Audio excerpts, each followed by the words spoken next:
Hi, I'm Kay Walter. At Bergen Community College, we believe that all citizens need to be informed about the important issues that affect their lives. That's why we're proud to support the programming produced by the Caucus Educational Corporation and their partners in public television. This special edition of One-on-One with Steve Adubato is brought to you from the Tisch WNET studios at Lincoln Center. Funding has been provided by RWJ Barnabas Health, Bergen Community College, New Jersey Council of County Colleges, Wells Fargo, MD Advantage Insurance Company of New Jersey, the Russell Berry Foundation, and by NJM, auto insurance, homeowners insurance, and more, with a focus on safety and financial stability. Promotional support provided by NJ.com, Small News, Big News, True Jersey, and by Commerce Magazine. This is One-on-One. I'm an equal American just like you are. The jobs of tomorrow are not the jobs of yesterday. Look at this. You got this? Here it is, man. Look at that. Life without dance is boring. When you first heard that they were doing Charlie Rose and Gayle King, didn't you go, what? Do you enjoy talking politics? No. People call me because they feel nobody's paying attention. Our culture, I don't think, has ever been tested the way it's being tested right now. Such a good question. High five.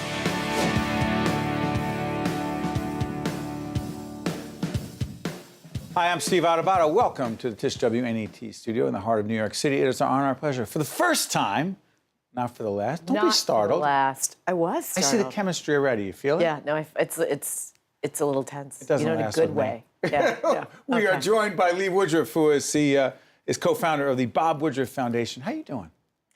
I'm great, I have to say. Yeah, lots of irons in the fire, but this is an exciting time. The Bob Woodruff Foundation is a powerful and important one. Explain it.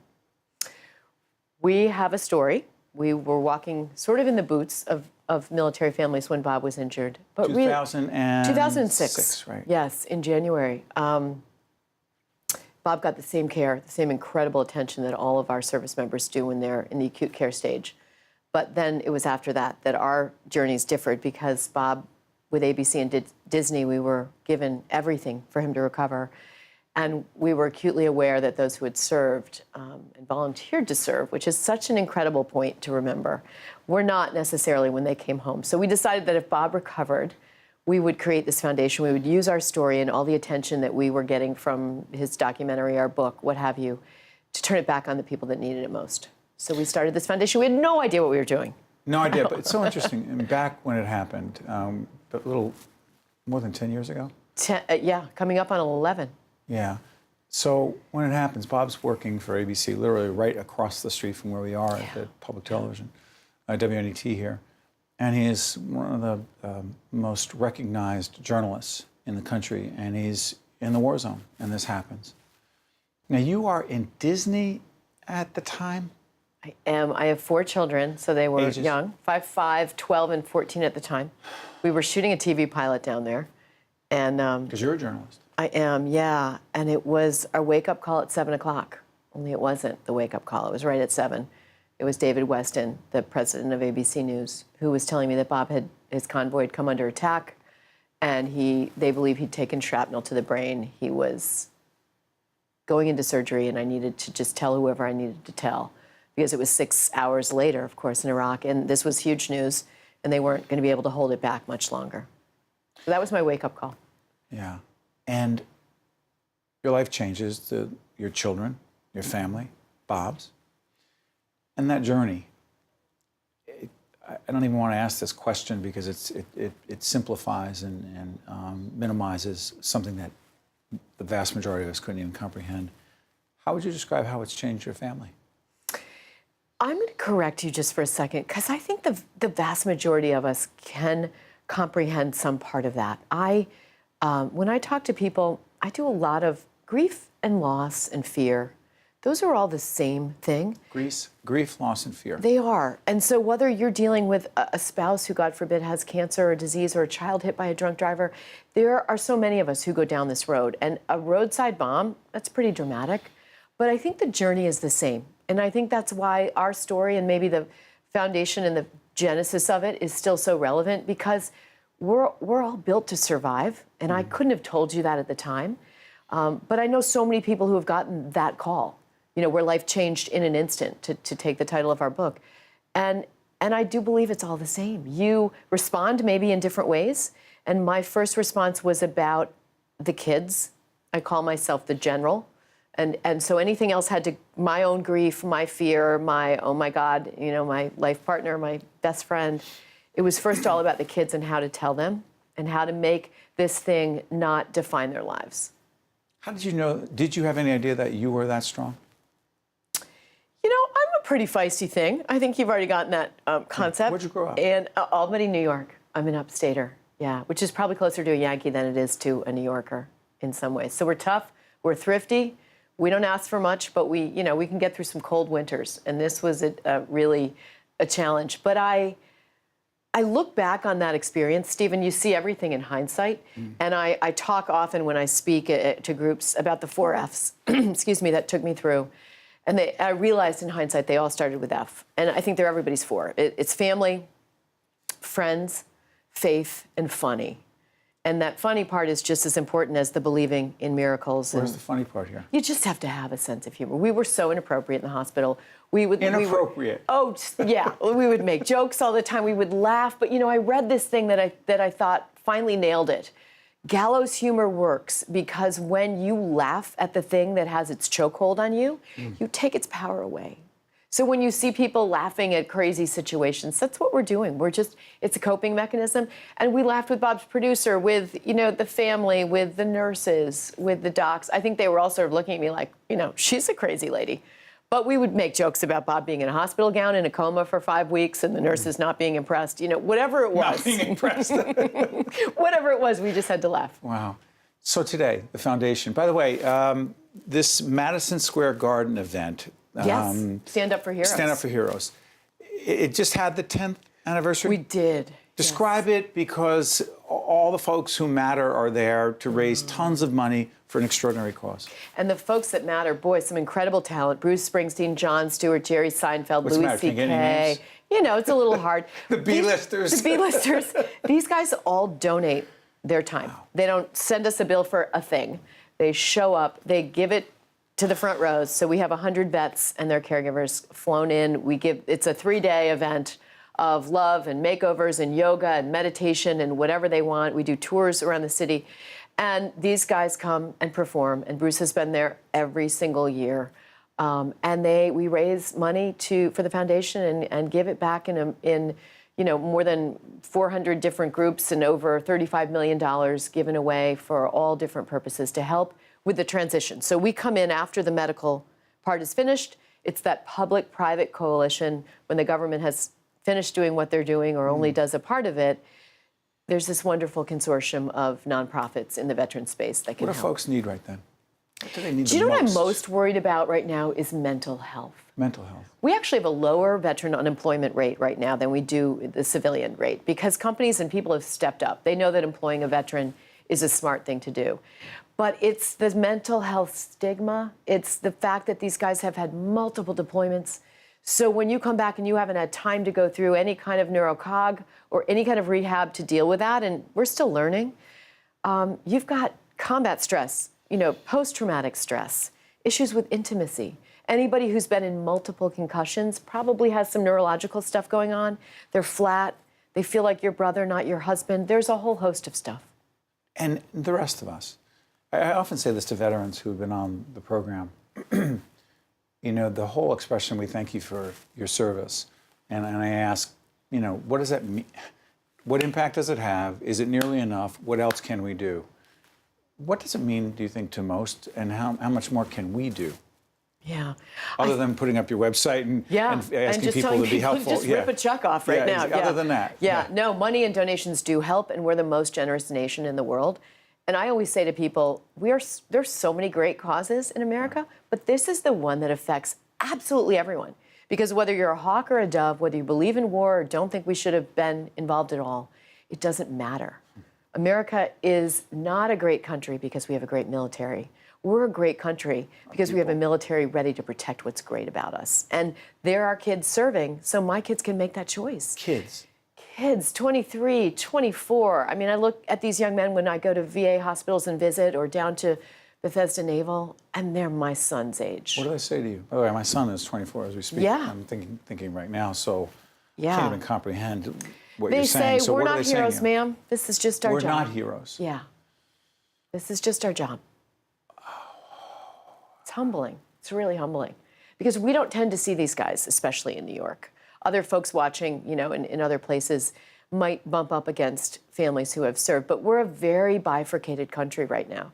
Less than 1% serve, and they serve over and over again. So I feel like everybody in this country should pay $20 on their taxes in April, and we could solve so many of the issues for these young men and women. Instead of just simply saying, we thank you for your service, which we do. We do, and we love it. And not believe me, enough. they don't take that the wrong way. No, but it's not enough. But it's not enough. We need to go beyond that. And people always say, well, how?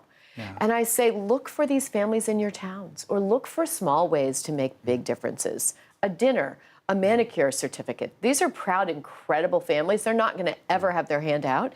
But find out where they are. Go to your churches. Go to wherever, you know, in town. Rotary. Who are these families, and how can I help? I need to do 2 more things. First, how's Bob doing? He's great. I was Is he in joking China with your right now? team before. Yes, he is part-time in China. He's Sticking close to home, huh? covering, well, we have the longest commuter marriage in the world. I challenge anyone out there to beat me. We were saying maybe Australia. But he is covering Asia for ABC. So he's the ABC correspondent for all of Asia. So we're going back and forth. And he's loving it. Last question. Yeah. I'm fascinated by leadership. I struggled for 2 years to write a book about leadership called Lessons in Leadership. So I asked the smartest leaders this question. What's the greatest leadership lesson you have learned in your life? To know what you don't know, and to be humble enough to ask for help when you don't know, and to ask the best people around you. Because I think those people who assume that they know what they know are really horrible leaders. And I think your self-deprecation goes a long way, too. Oh, I fooled you on that, didn't I? Thank you so much. And wishing you and your family all the best. And thank you to Bob for all the great work he's done as a journalist, continuing to make a difference. And thank you so much for the work of the foundation together. Thanks for having us on, Steve. Lee Woodruff, from the co-founder of the Bob Woodruff Foundation. Thank you so much. We'll be right back right after this. Thank you. To see more one-on-one with Steve Adubato programs, visit us online at steveadubato.org. If you would like to express an opinion, email us at info@caucusnj.org. Find us on Facebook at facebook.com/Steve Adubato PhD, and follow us on Twitter at Steve Adubato.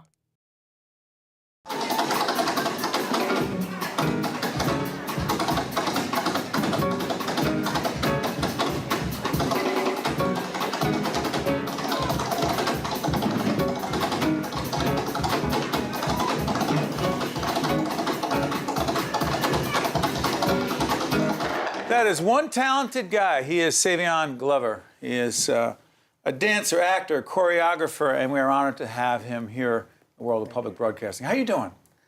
I'm doing well, thank you. Great. You are. And you? I'm doing great. Good. We are born and raised in Brick City, both of us, Newark, New Jersey. Tell folks about your journey from Newark to here on Broadway and 66th Street and everything in between. Oh, man. And by the way, P.S., when did you know you were so talented? You know, this morning I got a text and it had an emoji saying, you're on the right track. But no, I'm just so thankful for just being alive and being able to share my gift and talent with the world. People have the opportunity to see me develop in front of their eyes. Everything that I am is through my dance. Wherever I am in life, in the moment, whatever music I'm listening to, wherever I am, as far as my age, it's all just comes out in my dance. So just happy, man. Just thankful and happy and honored. Some of the, speaking of the honors that you have had, you've had the honor of learning from, dancing with, being around some of the most extraordinary performers. Sammy Davis Jr., Gregory Hines, and so many others. Talk to our public television audience about what it was like being around some of these extraordinary people at such a young age. You know, I grew up with just my mom, my two brothers and my mom, single parent. My father was not around. When these men came into my life, Gregory Hines and Jimmy Slide and Lon Chaney and all these great entertainers, they not only filled the void, but they showed me so much love, you know, not only myself, but to my family. And they again, talking about filling the void, they just came in at the perfect time. And they treated me not like a dancer friend, but they treated me like a brother or a son or grandson. And, you know, the dance aspect was fifthindary. You know, these guys were sharing life lessons and teaching me life lessons. And it was my time with them, aside from seeing my child develop now, my time with these men were the best times of my life. I mean, hopefully I have more life to live when I walk out of here, but some of the more outstanding and extraordinary moments in my life. Let me ask you this, because I saw you as an even younger man than you are right now at the New Jersey Performing Arts Center, your debut performance, being there with so many other Newarkers and others who came to see you. And I was just blown away by your talent, by your charisma, by your stage presence. For those who are not from the city of Newark, who may not understand or appreciate what Newark means, and we're here in the heart of New York City, a beautiful, amazing America city, if you will. What does Newark mean to you? What does Newark mean to me? Newark is a way of life, man. Like, you know, I was just speaking to one of our more prominent hip-hop contributors from the group Lords of Underground last night, actually, and he said, you know, we don't have to be here, meaning from Newark, or remaining or staying in Newark. But Newark, to me, is home ground. Newark has been my foundation.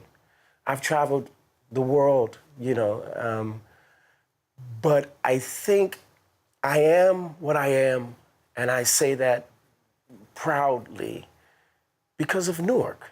How so? Because I go home, and I'm reminded when I go to my business, when I go to my school, when I wake up, when I visit friends that I have in Newark, I'm just reminded that all of the stages and lights and all of these things around the world can basically break down, and it can all be over.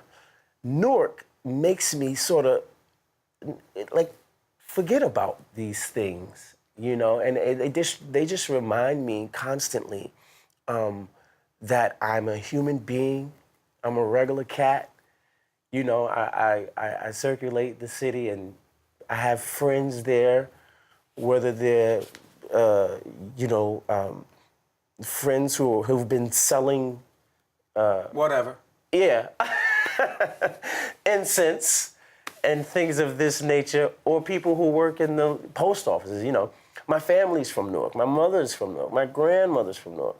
We've been in Newark all of our lives. Generations. Generations. You also have a school in Newark. You have a dance school in Newark. Yeah. Why did you decide to do that? Well, for the same reason. Well, the story behind the school is it was the first Newark Community School of the Arts. And I went there at the ripe, tender age of 4, I believe. Yeah. I took Suzuki classes, and I took drum classes and theory lessons. And one day, a friend of mine called me and said, hey, the building is for sale. And I went there. Newark Community School now had moved. Newark Community School of the Arts. Had moved to Lincoln Park, around the corner to Lincoln Park. And again, the first building had been abandoned for years. And I went there and I had the opportunity to own it, to purchase it. And I did it without hesitation. It's on Brunswick Street. Brunswick Street is one of the more notorious blocks in the city. But I have students who come from all over the world to study there. And I did it because, again, it's my home. You know, I don't...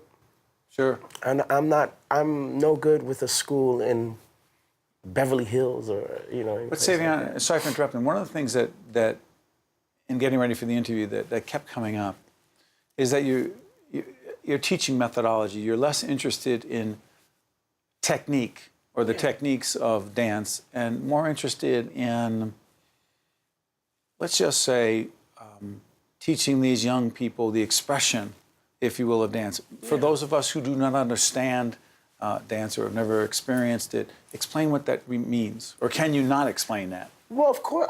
To those of us outside that world. It's simple. I don't know if it's easily understood, but like you said, I believe that not only children, but adults as well, we all need to know how to express ourselves. And, you know, the average dance class is, you do this combination. You do what the teacher is doing. And I find that it's cool, but that my approach is different. I feel that once, whether it's a musician or in my case, a tap dancer, once that tap dancer knows how to say, this is how I feel today, through dance, that's better than any combination. Express yourself. I'm happy, I'm sad, I'm at a loss, I'm at a gain. I love this music. I tell my students, you know, make a sound that represents the word awesome. And it's not about necessarily shuffle, flap, or ball change, or cramp roll, but it's just about that sound and that expression. Choreography for you. Describe it. Choreography for me now is it's entertaining. I have fun with my choreography now, versus, you know, my approach to the dance is more, it's about the musicality. You know, I like to be the instrument, but through choreography, when I'm working with a group, I now have the opportunity to play and to paint pictures and to give the audience a visual, along with this undercurrent or underline, if you will, of musicality. So it's a mixture of what we call edutainment. Edutainment. Edutainment. So you're getting entertained, but underneath there's an education. Well, there's message. an educational piece to this too. Yeah. See, because you have accomplished and achieved success at such a young age, and you continue to do great things. And by the way, search Savion's name, and you'll see all of your credits, which are considerable. But I'm going to ask you this: for those who want to go into the business of entertainment, dance, theater, some form of this business, how thick does your skin need to be? It depends on how long you want to last. The thicker the skin, the longer you last. You know, we all have different reasons for achieving or wanting to achieve fame or what we call success. Yours? My approach and reasons were very different. I didn't plan this, Steve. This was not my plan. I'm supposed to be retired from the New York Knicks right now with about 3 championships. So you were supposed to be the point guard? I was, after Mark Jackson, like, I was supposed to get in there. You were the man. Yeah, you know, that was my plan. I was supposed to go to Syracuse. I was supposed to work out with Derek Coleman and Ronnie Cycli and these That's right. cats, and then come on to the Knicks. But that didn't work out that way. didn't work You had out. too much talent the other way. I didn't work out. But my, my approach, and I was about these guys, man. Yeah. I was about this dance. Show business just sort of happened for me, So A few seconds left. Go ahead. I'm sorry. yeah, no. My duty and deed and responsibility is to tap dancing and to these men versus show business. Whatever you're doing, just keep doing it. Yes, because sir. you make all of us, particularly those of us from the city of Newark, proud. And you're helping a lot of young people every day. Thank you very much. Yeah, thank you, Steve. All Appreciate the it. best. Yeah, man. One-on-One with Steve Adubato has been a production of the Caucus Educational Corporation, celebrating over 25 years of broadcast excellence. This special edition of One-on-One with Steve Adubato is brought to you from the Tisch WNET studios at Lincoln Center. Funding has been provided by RWJ Barnabas Health, Bergen Community College, New Jersey Council of County Colleges, Wells Fargo, MD Advantage Insurance Company of New Jersey, the Russell Berry Foundation, and by NJM. Transportation provided by Airbrook Limousine, serving the metropolitan New York, New Jersey area. Choosing a new family doctor can be confusing.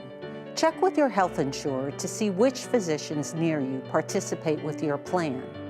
Find out which hospitals the doctor uses and who covers when the doctor is away. And remember to schedule an appointment with your new doctor in advance to fill out any paperwork without the added stress of being sick.